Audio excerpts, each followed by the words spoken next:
नाज़रीन, हमें ज्वाइन किया है मारूफ मैशदान मुजम्मल असलम साहब ने, जो कि साबिक़ वज़ीर-ए-आज़म इमरान खान साहब के मुआवन भी थे मुआशी अमूर के हवाले से। Thank you very much Muzammil Aslam साहब। पहला सवाल मैं ही किए देता हूँ, हुजूर ये फरमाएँ कि एक तो ब्रेक नेक इन्फ्लेशन है और कोई बॉटम नहीं आ रहा, डील हमें मिल नहीं रही अभी तक, और कीमतें हैं कि वो एक रनवे है, तो इसका कोई बॉटम आएगा, ये रॉट रुकेगी या हम किस तरफ जा रहे हैं आपके ख्याल में जनाब मुजम्मल असलम साहब? देखिए जी, अभी अभी एक खबर आई है और आपको अंदाजा होगा, फिच जो है एक आलमी इदारा है, रेटिंग एजेंसी है, और उसने अपनी एक रिपोर्ट शाया की है, दिवालिया है, स्ट्रक्चरिंग है, उसके बगैर पाकिस्तान की मईशत में जिसे कहते हैं ठहराव नहीं आ सकता। तो दिस इज द बॉटम, और ये बॉटम शौकत तरीन साहब ने जिस दिन हमने व्हाइट पेपर शाया किया था अपनी तकरीर में बोल दिया था। ये बात दोहरा दीजिएगा, शुरू में आवाज आपकी थोड़ी डिस्टॉर्ट हो रही थी तो मैं पहला फिक्रा नहीं सुन पाया जिस पे आप आगे इन्फ्रेंस डेवलप कर रहे हैं। क्या कहा फिच ने?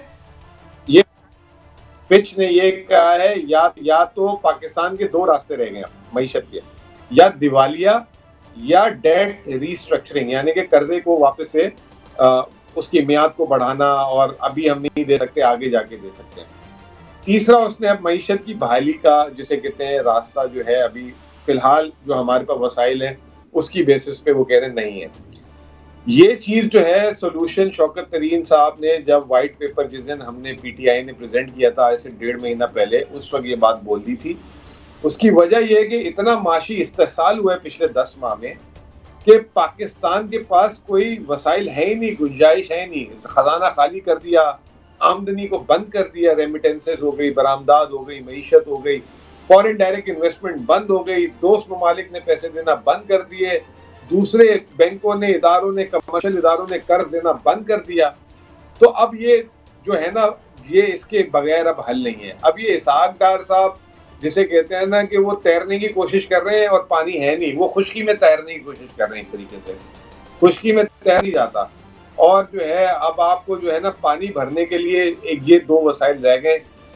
अब एक अगली जो बात शुरू हो गई है वो ये शुरू हो गई है कि चलें IMF की किस्त भी मिल जाती है, इससे आपको गुजारा हो जाएगा। वो तो 1.2 अरब डॉलर है, वो तो आपको अगस्त में भी मिली थी, मिफ्ता इस्माइल भी किस्त लाए थे, वहां से आपके जो है तकरीबन 6 अरब डॉलर के रिजर्व गिर गए।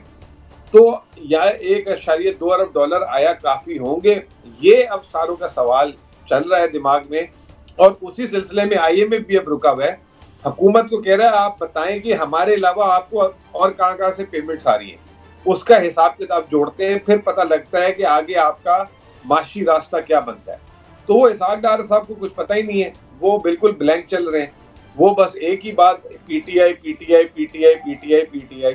ओ भाई, PTI से इतनी आपको थी मोहब्बत थी तो PTI को करने देते हैं ना, PTI सब कुछ सही, आपको तो नहीं बोलते थे हम कि आप हमारी मदद करें आके।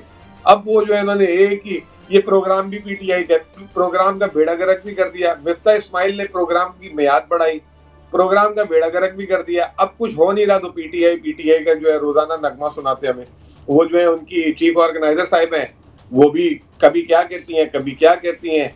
अब वो कह रही है कि जी मेरा तो मशवरा है इसहाक डार को और शहबाज शरीफ साहब को IMF से डील ही ना करें, और दूसरी तरफ वो हमारे बॉस शौकत तरीन साहब पे इन्होंने जो है फर्जी FIR कटवा दी ताकि जो है अपनी नाकामियों से तवज्जो हटा सके। साहब ये रहनुमाई फरमाइए, IMF से डील करते हुए जान के 4-5 माह डिले की गया, ऐसा लग रहा है कि जानबूझ के मुल्क को कोई गैर मुल्की एजेंडे के तहत खुदा ना खासा डिफॉल्ट करवाया जा रहा है किसी की ख्वाहिश के पास। क्या ये मेरा जो राय है सही है या बिल्कुल बेसलेस है? देखें इसकी कोई एविडेंस तो है नहीं कि ख्वाहिश है कि नहीं है, लेकिन जो तरीकेकार इस्तेमाल हुआ ना, जब असूली तौर पे IMF की किस्त आ जाती है तो मईशत में ठहराव आ जाता है, ये उल्टा तनज़ली हुई। और जैसे ही ये एग्रीमेंट हुआ, इसहाक डार को पैराशूटर बना के उतारा गया और इसहाक डार ने वो मिफ्ता इस्माइल का मुआहिदा तोड़ दिया और रुपए की कदर को भी गिराने की कोशिश की और उल्टी सीधे काम किए।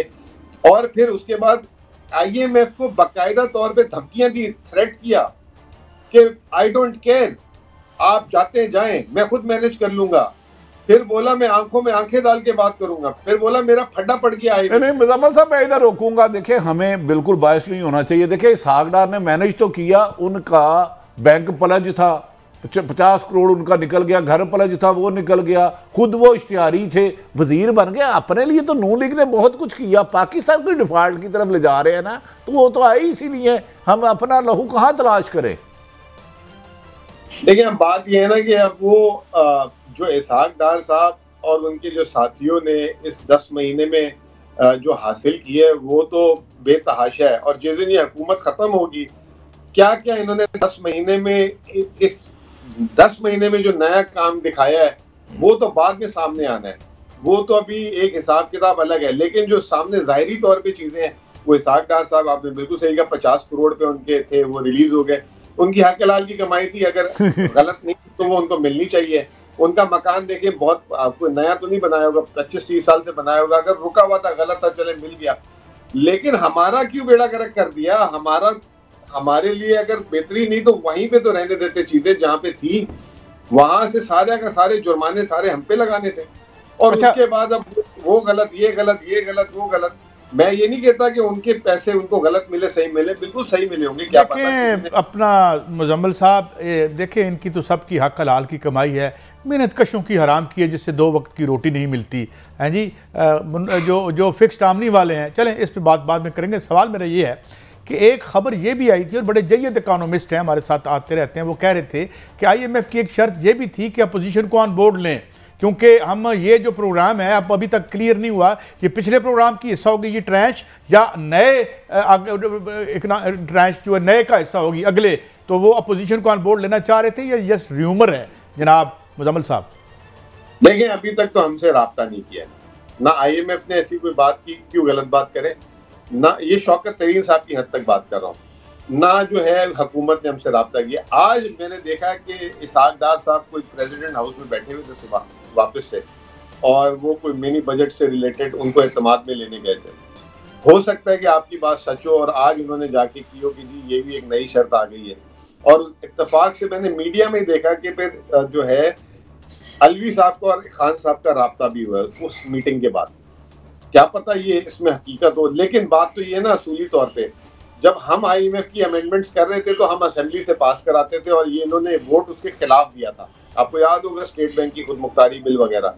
तो असूली तौर पे तो हमने इनके साथ एक तरीके से कंसल्टेशन कर ली थी, लेकिन अब ये सिंगल हैंडेडली कर रहे हैं। आलमी इदारों को ये मंजूर है नहीं है, ये भी सवालिया निशान है। आलमी इदारों को नहीं तो फ्रेंडली कंट्रीज ने तो ये बात कही है। सऊदी ने जो पैसे रोके हैं, उन्होंने ये कहा कि आप अपने मुल्क में पॉलिटिकल कंसेंसस क्रिएट करें और IMF से प्रोग्राम शुरू करें। तो ये कहीं ना कहीं, और यही अभी इस वक्त जो है गोट फंसी हुई है हुकूमत की, क्योंकि IMF कह रहा है कि हमारी किसके अलावा की जो फंडिंग है उसकी जो है जरा आप प्रूफ ला के दें, या हमें बताएं कि जी आपको उन्होंने कमिटमेंट दे दी है। तो वो अभी तक नहीं हो सका, तो बात तो घूम कर आ जाती है जो आप कर रहे हैं। अच्छा मुजम्मल साहब, एक रहनुमाई फरमाइएगा। कह रहे 125% गैस महंगी होगी और पेट्रोल भी। आसान लफ्जों में बता देते, गरीब आदमी है, उसके घर का बिल पहले 1000 रुपये आता था सुई गैस का, अगर 124% बढ़ती है गैस तो उसका बिल में कितना इजाफा होगा? देखें, 2 तरीके के लोग हैं। एक जो है, जैसे मैं अपनी मिसाल देता हूँ, मेरे घर में 2 गीजर चलते हैं, 4-5 चूल्हे चलते हैं, तो जो मेरा बिल है ना वो 125% से बढ़ा दिया।